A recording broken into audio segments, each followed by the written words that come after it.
is celebrating the 325th anniversary of the town of Mamaroneck. The village of Larchmont is part of that town. I am Miriam Kernan, Mayor of Larchmont, and our presentation is called Larchmont Through the Years. To the people who lent their early Larchmont photographs and aided in research for this presentation, we are most grateful. Many thanks to the Larchmont Public Library, its director Honora Doherty and Meryl Strickland for their untiring support.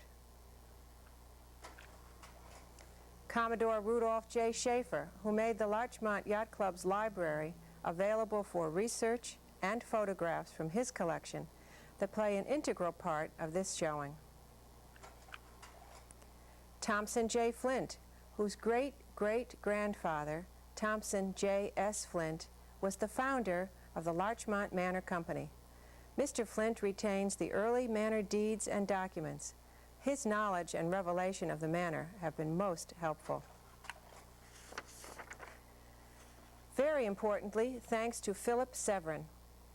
His instant recall of early days in Larchmont goes back to the year 1899, when he became one of the first pupils to attend Chatsworth Avenue School.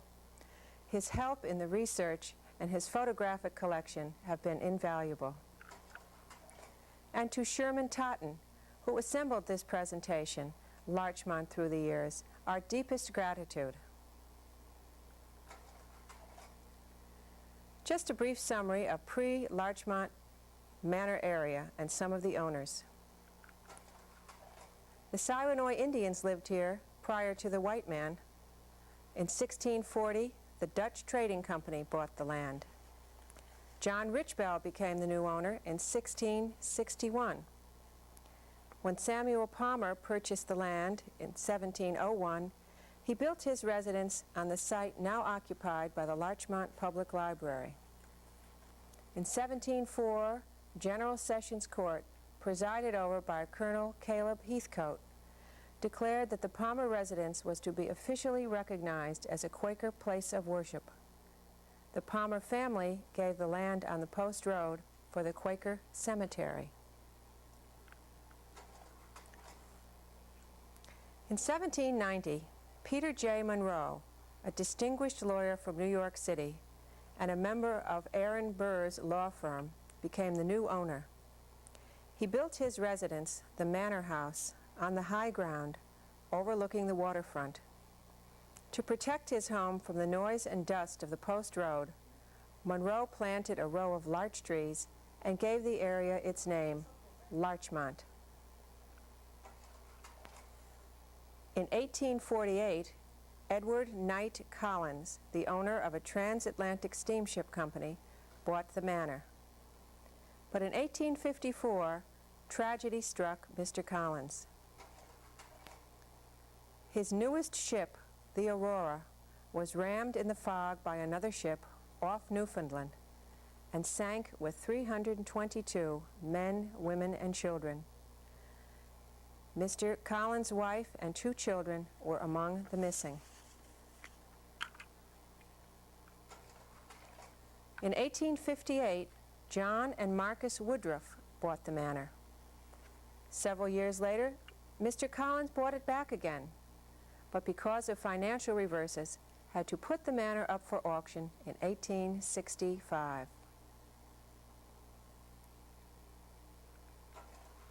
Finally, in 1866, Mr. Thompson J. S. Flint, the president of the Continental Bank in New York City, purchased the land.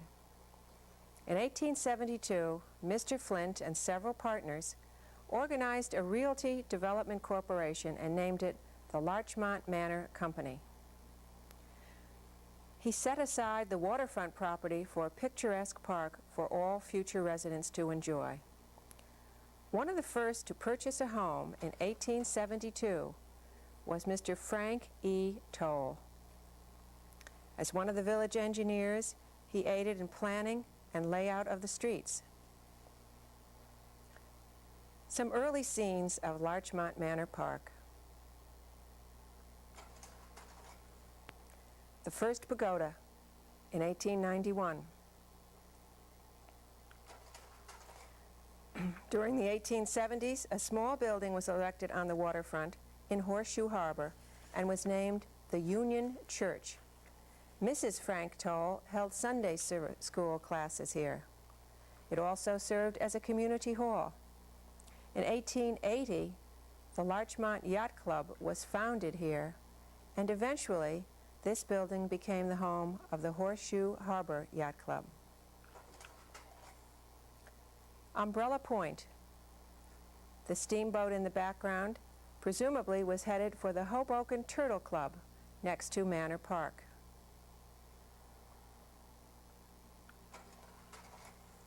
The Old Well, located near the bathhouse. This was the only source of water for nearby summer cottages. The Old Bathhouse.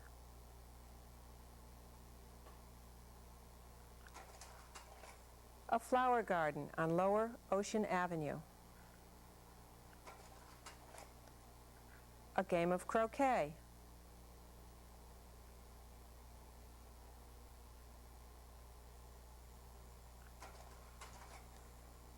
Mr. Charles Hamlet Murray was the first president of the Larchmont Manor Park Society and was active in the affairs of the village.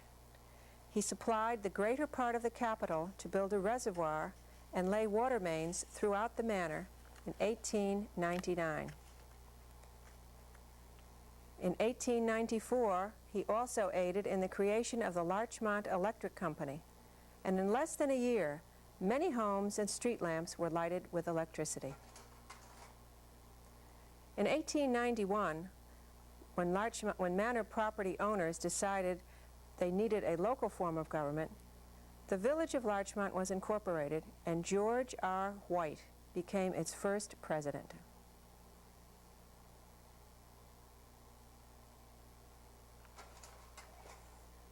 The oldest house in Larchmont Manor. It is referred to as the Pryor House and is situated on Pryor Manor Road overlooking the mill pond. It was built by the Mott family in the mid-1700s when they operated a mill.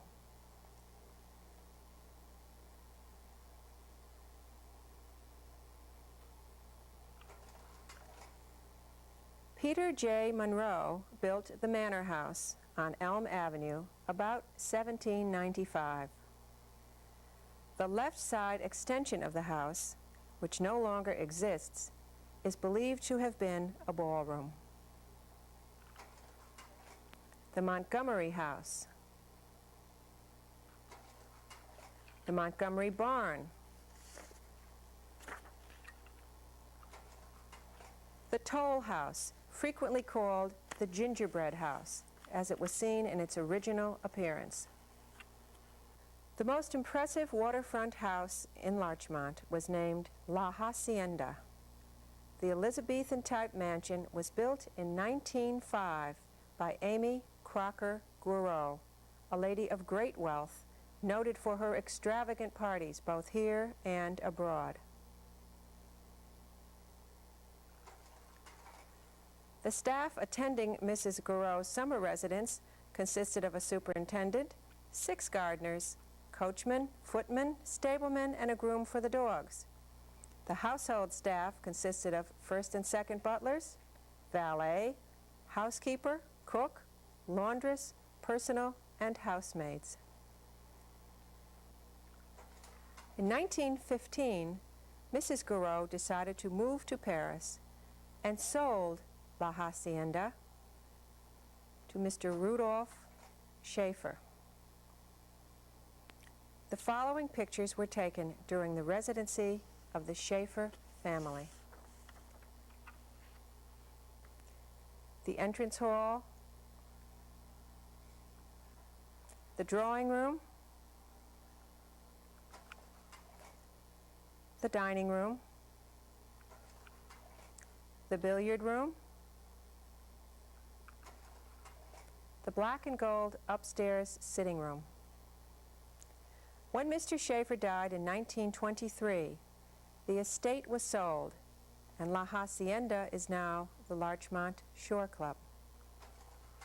In 1853, an organization known as the Chatsworth Land Company built a railroad station in the wilderness of Chatsworth Woods, an ambitious and somewhat premature project for that period.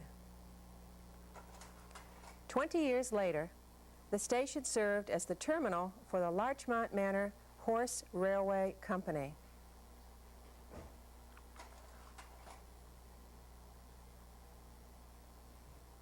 Eventually, the horses were replaced by the electric trolley, but the horse and carriage remained as a personal mode of transportation. Thomas J. McCahill and his Blue Ribbon Trotters.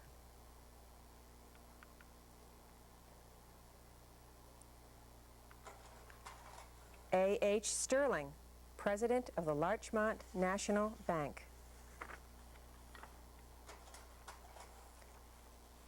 Hamilton Bell drives from Larchmont to his Quaker Hill home.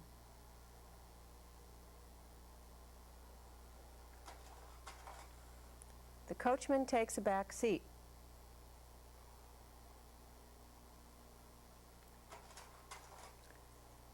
Mr. F. F. Proctor preferred a gasoline buggy.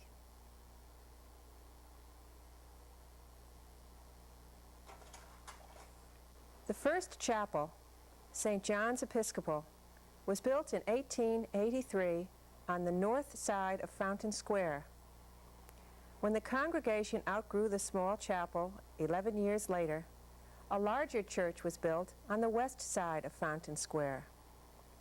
Bishop Henry Potter attended the laying of the cornerstone in 1894.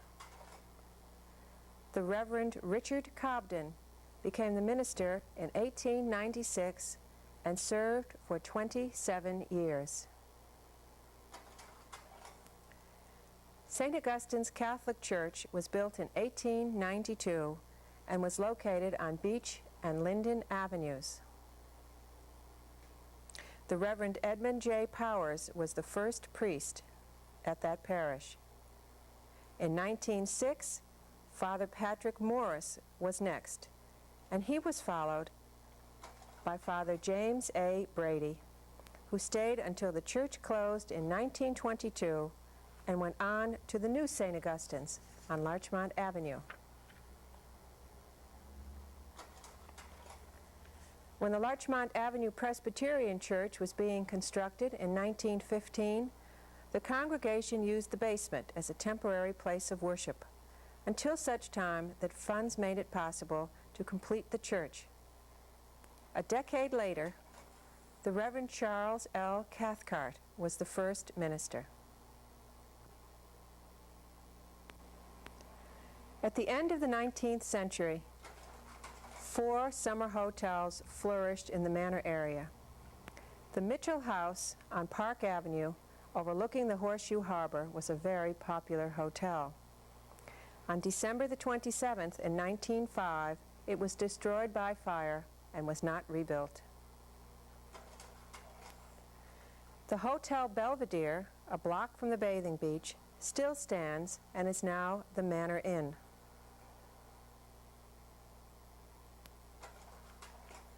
The Royal Victoria Hotel was not as forlorn as this wintry scene shows. The proprietress, Mrs. Wilcox, looked, dressed, and moved about in a regal manner, not unlike Her Majesty Queen Victoria. Among her noted guests was Lillian Russell. A noted stage performer, Miss Russell is heard singing from a rare 1912 recording, "Come Down, My Evening Star."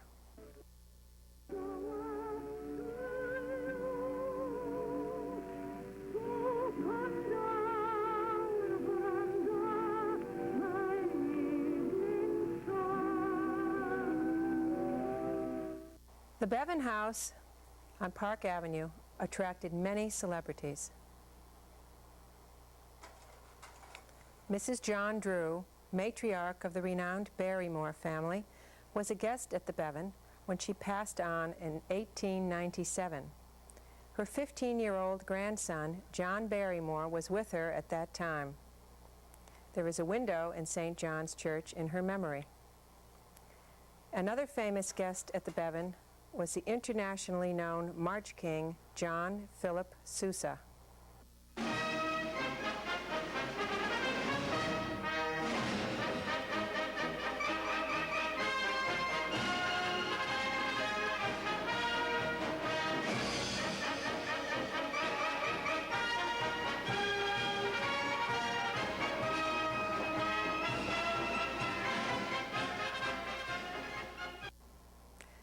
The Larchmont Manor Company gave land at Circle and Maple Avenues for a firehouse when the fire department was founded in 1889.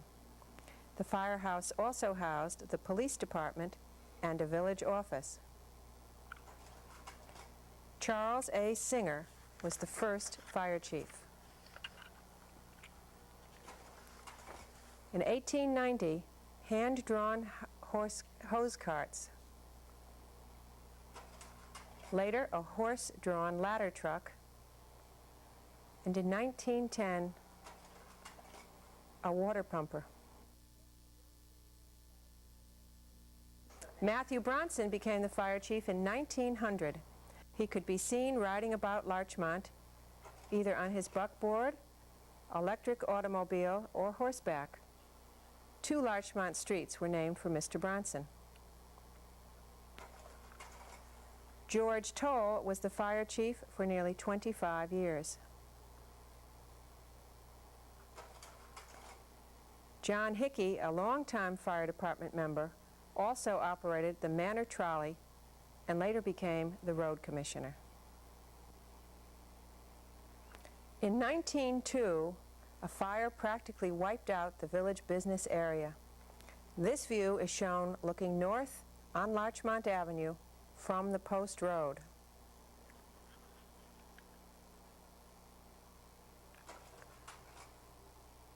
The Post Road is on the right side of this picture, looking east.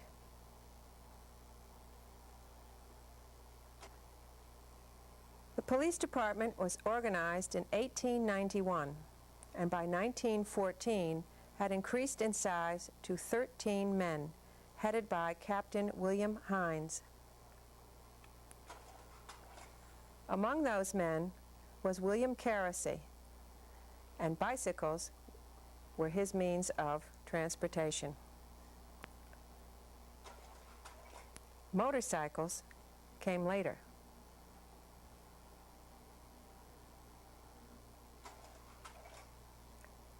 William Carasy was promoted to sergeant in 1926 and became chief in 1933, and continued as chief until his death in 1974, 60 years of devoted service to the community.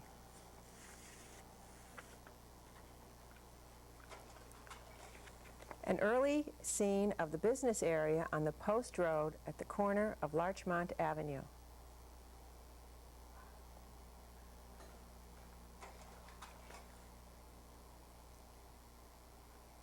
Still on the Post Road at Chatsworth Avenue was the site of the Larchmont National Bank. The small building next to it was the post office. A few scenes of the area near the railroad track. Pete Reinstein's bowling alley and saloon. A wooden tenement near the railroad track.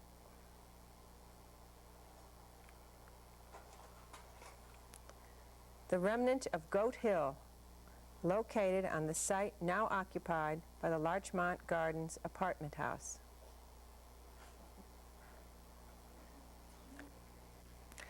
We now take a giant step to another lifestyle, the Larchmont Yacht Club. The club moved to its present home in 1887 and was soon to become one of the best-known yacht clubs both here and abroad. In 1910, 2 of the club's notable honorary members were Sir Thomas Lipton and the German Emperor. In 1905, the Kaiser's Cup was to be awarded for a transatlantic race of sailing yachts. Commodore Wilson Marshall of the Larchmont Yacht Club was the winner with his schooner, the Atlantic.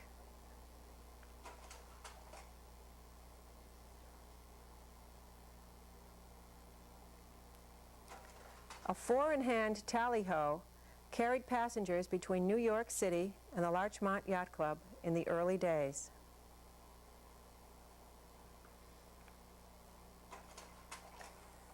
Commodore James B. Ford is seen in the boatyard with the well-known racing skipper Butler Whiting.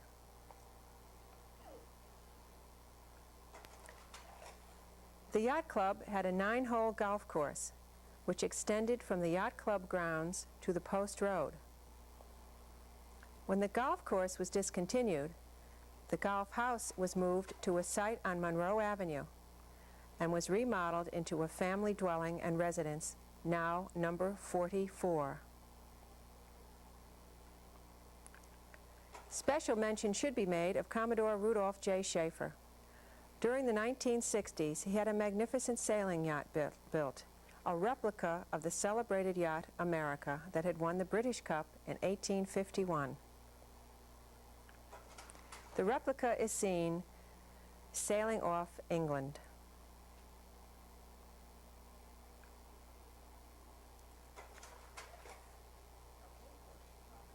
The Horseshoe Harbor Yacht Club was founded in 1889 and occupies the building formerly known as the Union Church, shown earlier. Charles A. Singer was its first Commodore. The dock on the right side of the picture was the harbor's only commercial enterprise.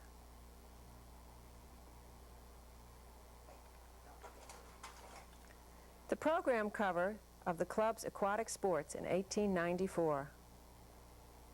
Usually dancing and entertainment followed the races, and in 1915 the entertainment consisted of well-known celebrities: Elsie Janis, Irving Berlin, Blanche Ring, Clifton Crawford, Mary Pickford, Owen Moore, Douglas Fairbanks, and John Charles Thomas. George Toll, the longtime fire chief, was a Commodore in the 1890s.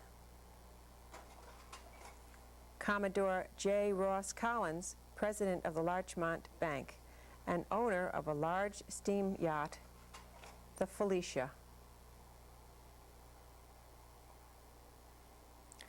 Let us return to some early Larchmonters prominent in the affairs of the village. William J. Moran, a village historian and attorney by profession, gave generously of his legal services to those in lesser straits.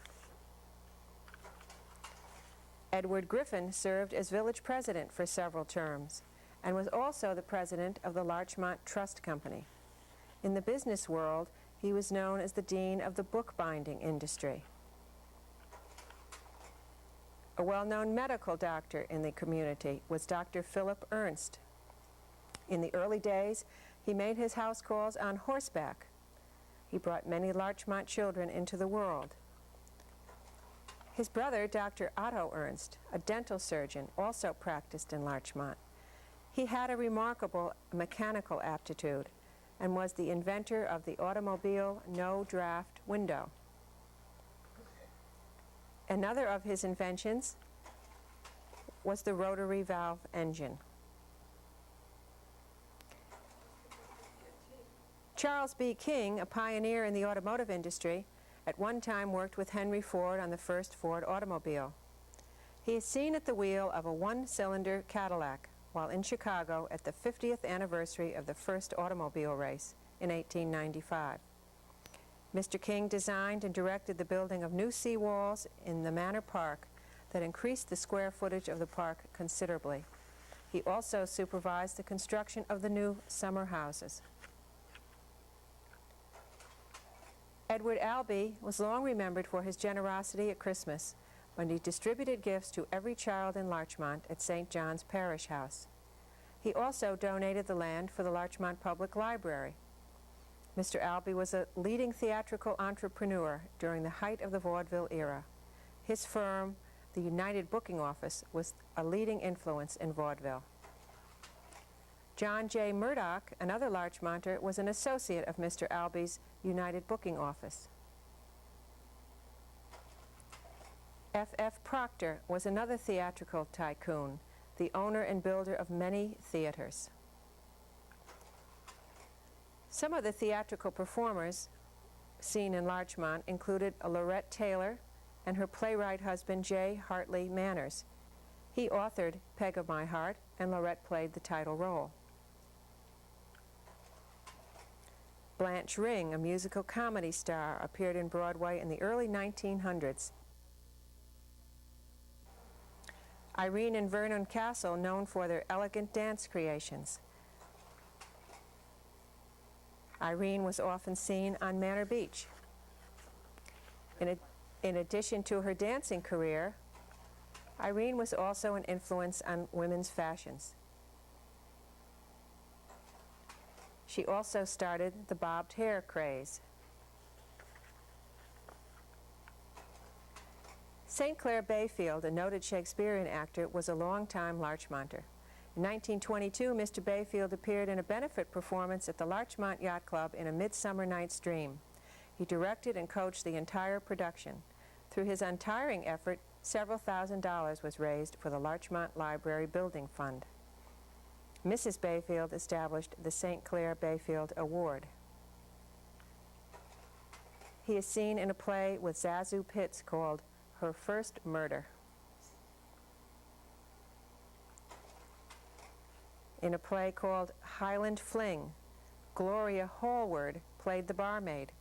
Later, she changed her name to Gloria Graham and became a film star. Mr. Bayfield in A Field of Ermine. The world-famous concert pianist Paderewski, a summer resident, often strolled in Manor Park with his pet parrot perched on his shoulder. Paderewski later became the Prime Minister of Poland. Among the literary people in Larchmont was Charles Pryor, the owner of the historical residence overlooking the mill pond. He was the author of several books in the late 1800s, one of which was entitled Reminiscences of an Old Westchester Homestead. This 5-year-old youngster was destined to become a noted poet. Joyce Kilmer was the author of Trees, lived in the manor with his wife and 4 children. Mr. Kilmer volunteered for service in the United States Army during World War I. During combat in France in 1918, he was killed in action at the untimely age of 32. Don Byrne, a novelist and short story writer during the 1920s, wrote several books, Messer Marco Polo, Blind Raftery, and Hangman's House.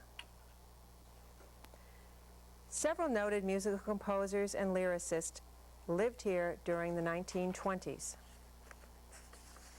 Vincent Youmans, a composer for musicals and motion pictures, started his career as a rehearsal pianist for Victor Herbert's operettas, then later wrote the musical scores for Hit the Deck, No No Nanette, Great Day, and many others. Harold Adamson, a lyricist of many popular songs, often collaborated with Vincent Youmans. The major part of Mr. Adamson's career was spent in California writing for motion pictures. Otto Harbach, formerly a professor of English, turned librettist. He wrote The Desert Song, Rose Marie, The Firefly, Roberta, and many more. Some of his songs included Smoke Gets in Your Eyes, The Desert Song, The Touch of Your Hand, I Won't Dance. The early motion picture performers soon discovered that the Manor area was a picturesque place to spend their summers, not far from the nearby movie studios. D.W. Griffith in Mamaroneck, Thanhauser in New Rochelle, and Biograph in New York City. Carlyle Blackwell was a well-known leading man in the 1920s. Many a lady's heart fluttered whenever he appeared on Manor Beach.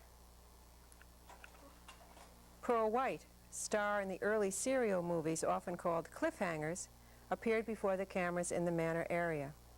Miss White was usually being lured by a villain into some horrible predicament.